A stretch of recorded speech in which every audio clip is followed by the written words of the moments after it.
Hello दोस्तों, मैं doctor Vinod Chandwani आप सभी लोगों का आपकी paid batch doctor Vinod Chandwani में स्वागत करता हूं।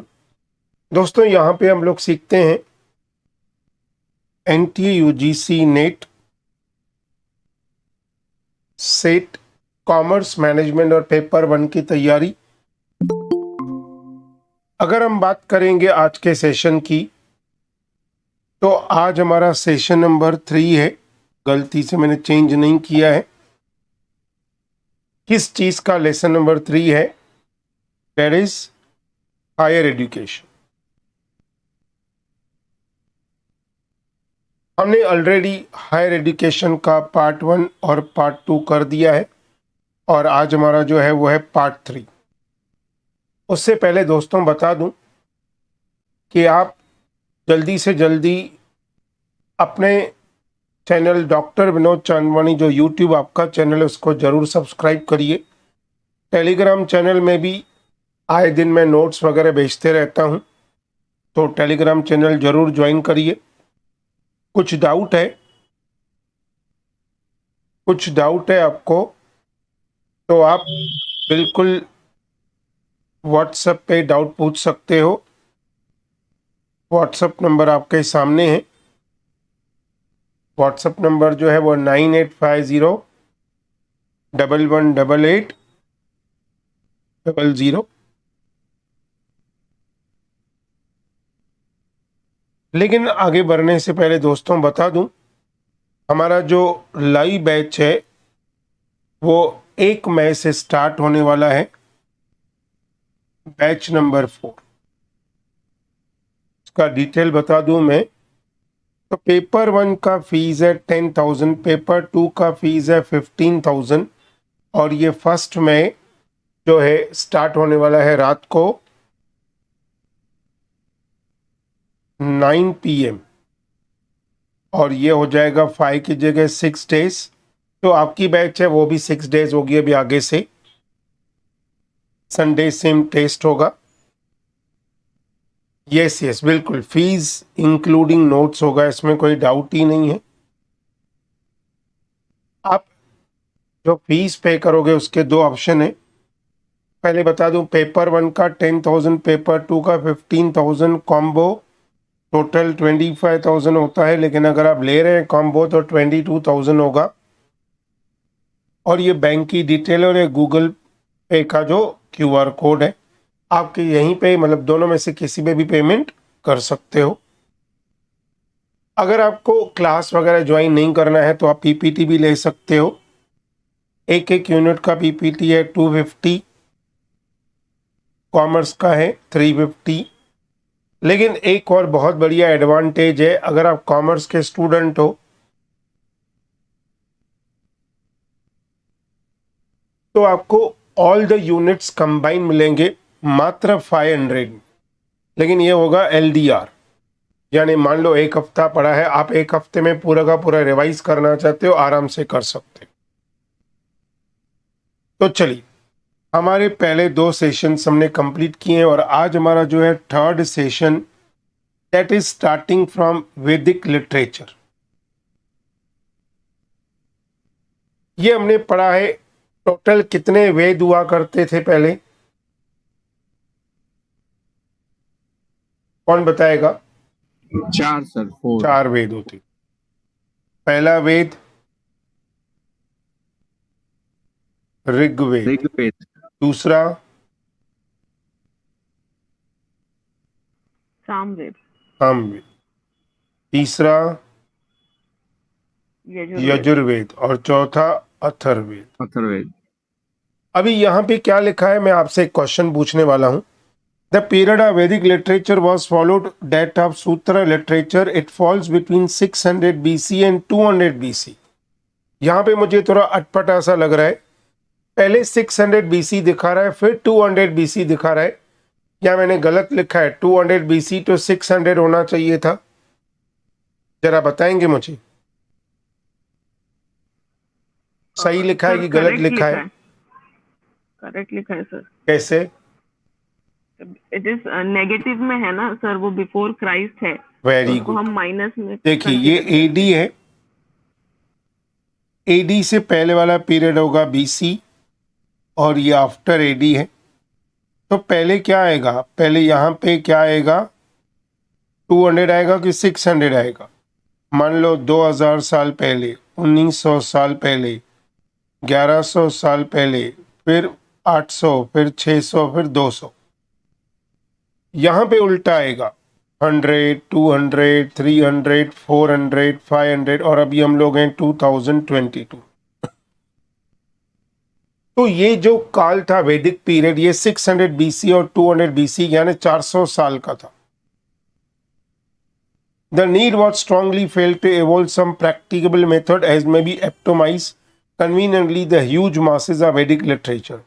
This need brought a new type of literature, sutras, into being. उस जमाने में ऐसा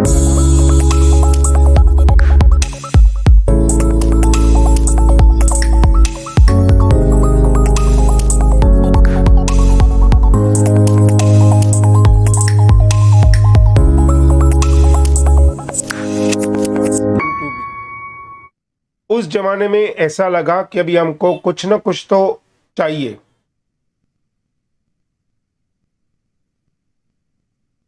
जो हम लोगों को बहुत अच्छी तरह से आगे उठा पाए और तभी वैदिक लिटरेचर स्टार्ट हुआ। The sutra revealed great principle and truth in every compressed and succinct form. Succinct यानी एकदम क्लियर फॉर्म। जो भी आपके मन में डाउट था वो सब उन वेदास में था। बाय डिफॉल्ट आपके सब प्रॉब्लम क्या हो जाते थे, खत्म हो जाते थे। In this age the rules and regulations of education were manifested mainly in form of Dharma Sutra. These Dharma Sutra embodied the principle of social conduct and code of duties for teachers and students. सूत्र का मतलब क्या होता है, कोई idea? सूत्र Source, sir, source. Source, जरिया। ये बताते थे कि किस तरीके से हम लोगों को पढ़ाई करनी है। देखिए पढ़ाई कभी भी डिफिकल्ट या इजी नहीं होती है। ये हमारे मन के ऊपर होता है कि हम उसको डिफिकल्ट मान रहे हैं या इजी मान रहे हैं। आप बोलेंगे सर हर टीचर यही बोलता है। चलिए एक छोटा सा एग्जाम्पल लेते हैं। अभी यहाँ पे मान लो हम बात करेंगे, कौन कौन है लाइव देखते हैं।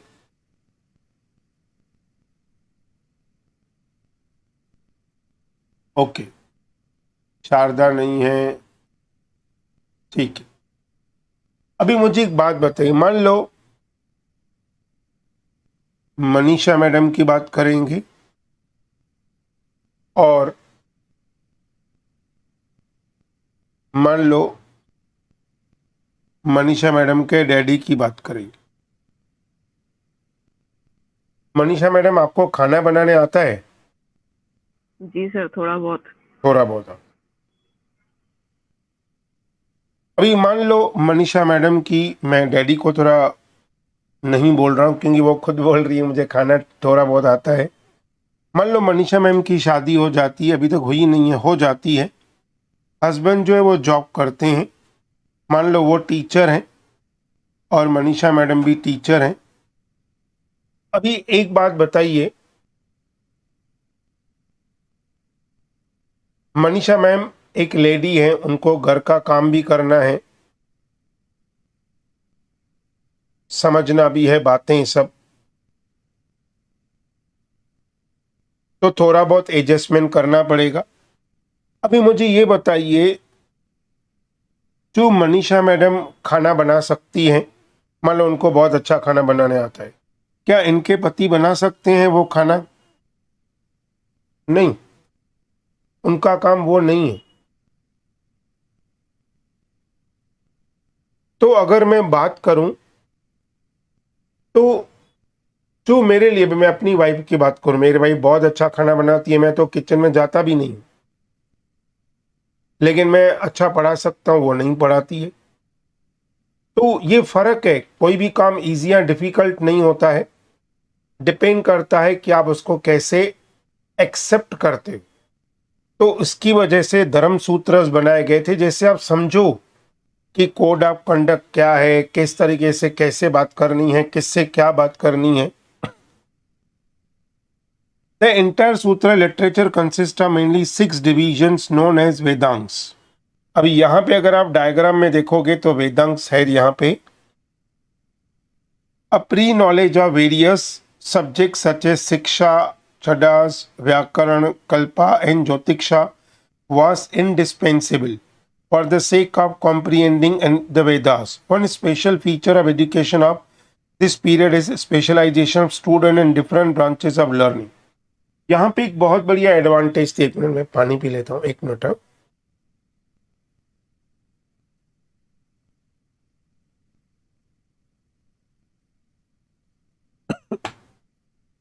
उस जमाने की एक बात, मतलब उस वहीं से ही जो बच्चे थे वो डिवाइड हो गए।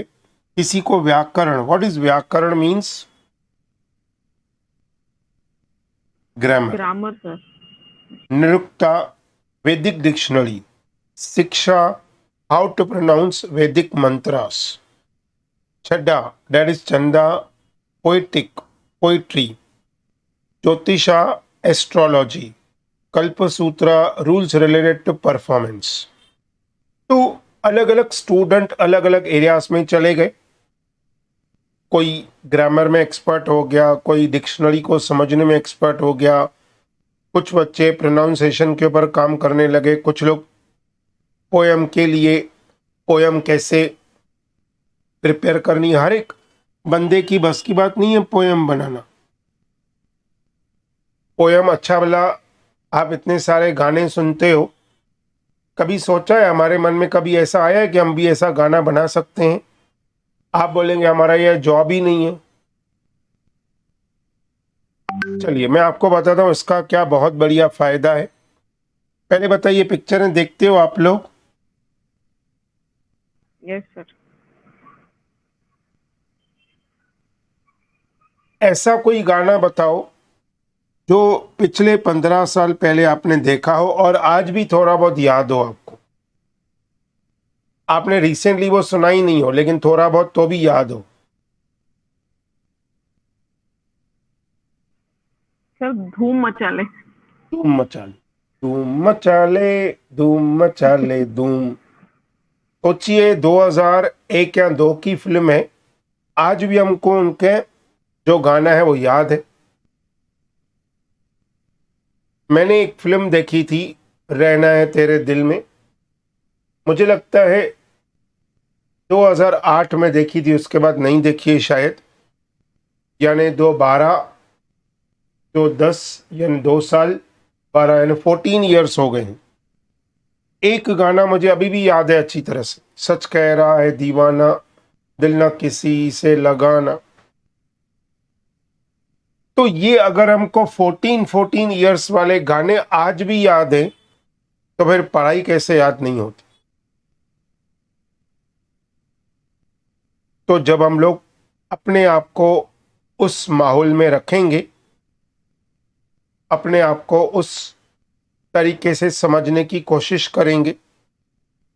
जरा आप सोचो, जब आप छोटे बच्चे थे आपका माइंड इतना ज्यादा डाइवर्ट नहीं होता था जितना अभी हो रहा है, क्योंकि हम चाहते हैं हमको ये भी आए, हमको वो भी आए, ये भी टेंशन है, वो भी टेंशन है। मतलब ऐसा हमको लगता है कि हमारी वजह से ही दुनिया चल रही है, अगर हम नहीं होते तो दुनिया का कोई मतलब बंटाढार हो जाता था। अगर ऐसा हम सब लोग सोच रहे हैं या कोई भी सोच रहा है तो वो बिल्कुल गलत पर्सन है। किसी के होने न होने से दुनिया रुकने वाली नहीं है। तो ये सब सिखाया जाता था उस जमाने में भी। The educational system during the Sutra period was identical with that of Upanishad period. All the current unwritten regulations, social and religious tradition and long-standing conventions had been compiled in the sutras in well-arranged and systematic order. अब ये क्या कहना चाहता है, चलिए मैं आपसे 2 question पूछता हूं। आप में से अलग अलग लोग अलग अलग फैकल्टी से हैं, कोई कॉमर्स से है, कोई साइंस से है, कोई साइकोलॉजी से है, कोई फिलोसॉफी से है।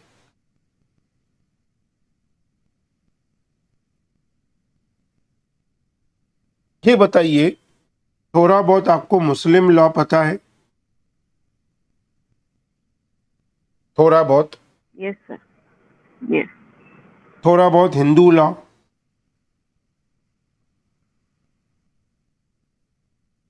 अगर थोड़ा बहुत भी पता है तो हिंदू लॉ और मुस्लिम लॉ में फर्क क्या है? ये नहीं बोलिए कि ये मुस्लिम के ऊपर एप्लीकेबल है, ये हिंदू के ऊपर एप्लीकेबल है, ये गलत है। मतलब गलत मतलब मैं ये नहीं बोल रहा हूं, ये तो वर्ड से ही पता चल रहा है। मेन बेसिक डिफरेंस क्या है इन दोनों में?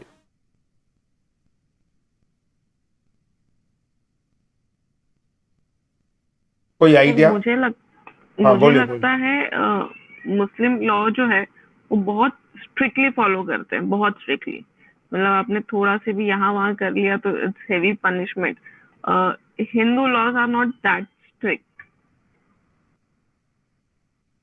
अच्छी बात है ये।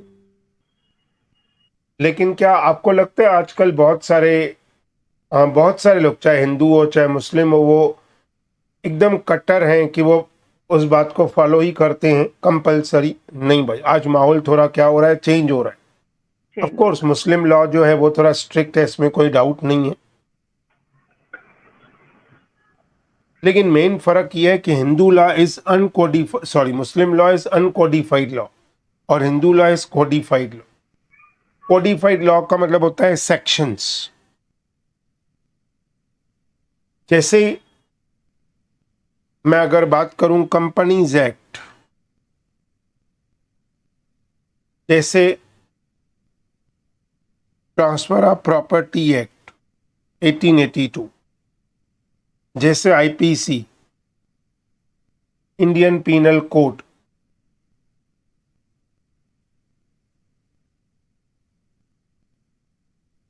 ये रिटन फॉर्म में है और एक प्रॉपर फॉर्मेट में है।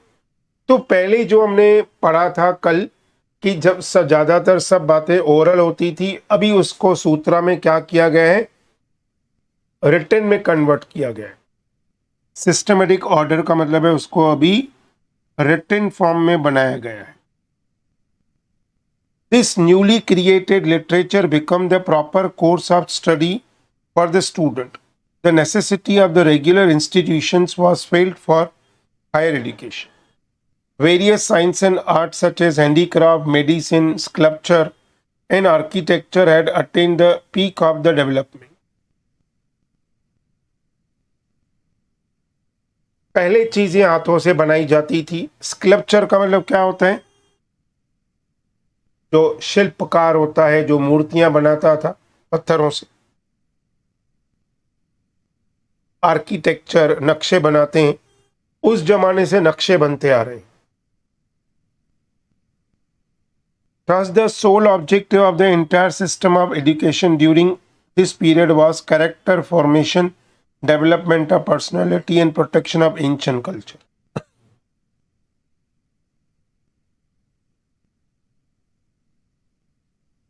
अभी मैंने कहीं पे पढ़ा है, आई एम नॉट श्योर कि मैं जो बोल रहा हूँ वो सही है या नहीं है।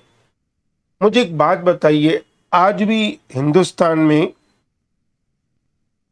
As compare to other countries लोग भगवान को ज्यादा मानते हैं? आज भी थोड़ा बहुत शर्म हया है।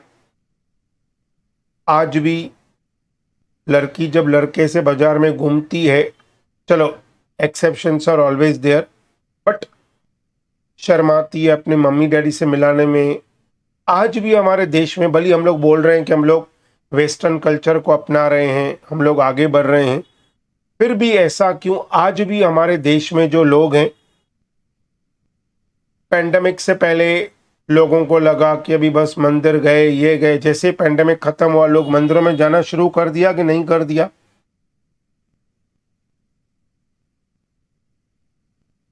बोलिए। उल्टा पेंडेमिक में ज्यादा भगवान के पास गए कि जल्दी खत्म करो ये भाई भगवान, क्या चल रहा है?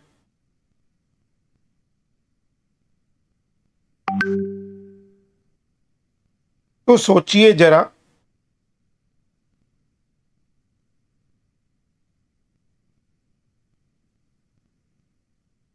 कि हम भगवान को इतने ज्यादा क्यों मानते हैं as compare to other countries. मैं कोई ऐसा नहीं बोल रहा हूं कि कोई फॉलो करता है नहीं, लेकिन आज भी हमारे देश में ऐसा होता है, क्योंकि मैंने कहीं पे पढ़ा है कि जो भगवान, बाकी जगह जो भगवान जिनको बनाया गया वो इंसान ही थे, लेकिन हमारे यहाँ पे ओरिजिनली भगवान ने जन्म लिया है। जैसे श्री राम, श्री कृष्ण, भगवान श्री राम, भगवान श्री कृष्ण ने यहाँ जन्म लिया है। सो दैट इज व्हाट, उस जमाने से ये कल्चर हम लोग मेंटेन करते आ रहे हैं। One special feature of the literature of the Sutra period is the unprecedented progress of philosophy. In this period, the current of philosophical thought flowed out chiefly in 6 different channels: Naya, Vishakha, Mimamsa, Vedanta, Samkhya, Yoga. ये अलग अलग प्रकार के पढ़ाई कराई जाती थी। In this way develop philosophy with Simakha of Kapila, the Yoga Patanjali, the नया गौतमा। मैंने बताया था ना कि गौतम, भगवान गौतम बुद्ध के 2 टेम्पल है, एक मनायना और एक नयाना। द वैशिका ऑफ कन्नड़ा कर्मा और पूर्णमेशम मीमांसा ऑफ जेमिनी एंड उत्तरा मीमांसा और वेदांत ऑफ बद्रायना। ये प्योरली संस्कृत वर्ड है जो आज भी हम लोग यूज करते हैं। ये हमारा आज का लास्ट पीपीटी है। यहाँ पे इससे पहले अगर हम देखेंगे तो ये वेदास जो है वो यहाँ पे खत्म हो रहा है, जो वेदास है वो यहाँ पे खत्म हो रहे हैं। लेकिन ये जो पीपीटी जैसे लास्ट हमारी पूरी होगी, उसके बाद एमसीक्यू सीरीज है, मैंने टाइप किए हैं आज। The Mahabharata tells as numerous hermitages where people from distant part gathered for instruction around some forum teachers. A full-fledged ashram is described as consisting of several departments which are enumerated as following: Agnisthana, the place for fire worship and prayers; Brahmasthana, the department of Veda; Vishnusthana, the department of teaching Rajniti, Arthniti and Varta. तो ये बहुत पुराने जमाने की पढ़ाई होती थी। अगर हम रामायण की बात करेंगे या महाभारत की बात करेंगे तो इनसे बहुत सारी सीख मिलती है, बहुत सारी सीख। भगवान राम को हम लोग क्या मानते हैं? भगवान राम को हम लोग क्या मानते हैं? मर्यादा पुरुषोत्तम राम, श्री राम।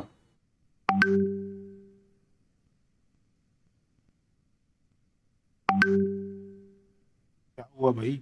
एक मिनट, मैसेज और एक मिनट। कुछ तो भी मैसेजेस आ रहे हैं बार बार।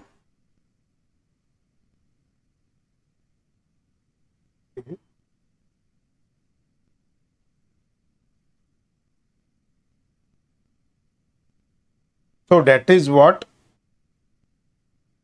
यहां तक पहले बताइए किसी को कोई डाउट? No sir. श्योर? मतलब वो जो वैदिक नाम है उनको पढ़ना पड़ेगा, बट अदरवाइज तो नहीं। हाँ, पढ़ना तो पड़ेगा बिल्कुल। जी नोट्स मैंने ऑलरेडी दे दिए हैं आपको। प्लीज जो है बिल्कुल आपको मेहनत करनी पड़ेगी, बिना मेहनत के पॉसिबल नहीं है।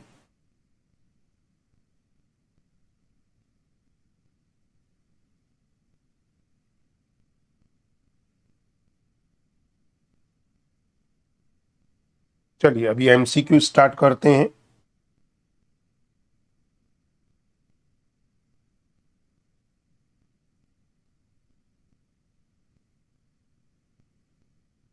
इसको हम लोग कल पढ़ेंगे। Ancient education was based on dash.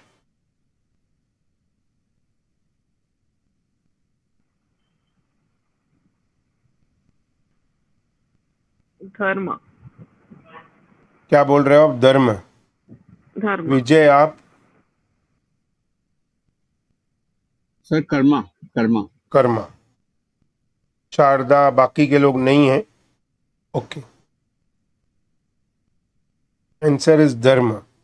कल हमने पढ़ा था इट इज बेस्ड ऑन धर्म।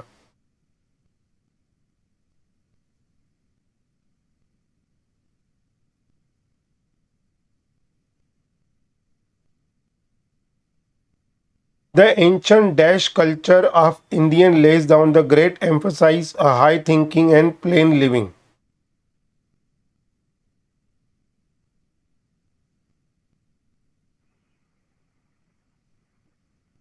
सर वेद।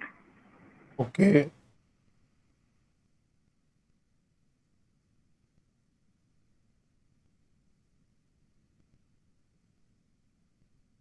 एक ही जवाब आया अभी तक, वेद। मुझे नहीं लग रहा है। आर्यन। जो आर्यन हुआ करते थे उनका था simple living, high thinking. The field of knowledge in Vedic period is divided into two.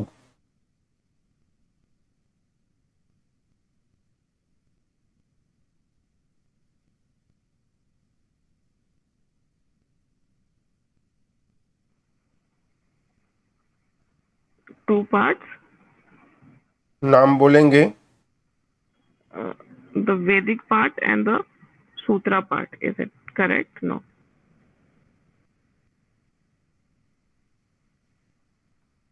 पर विद्या एंड अपर विद्या, याद है हमने किया था कल।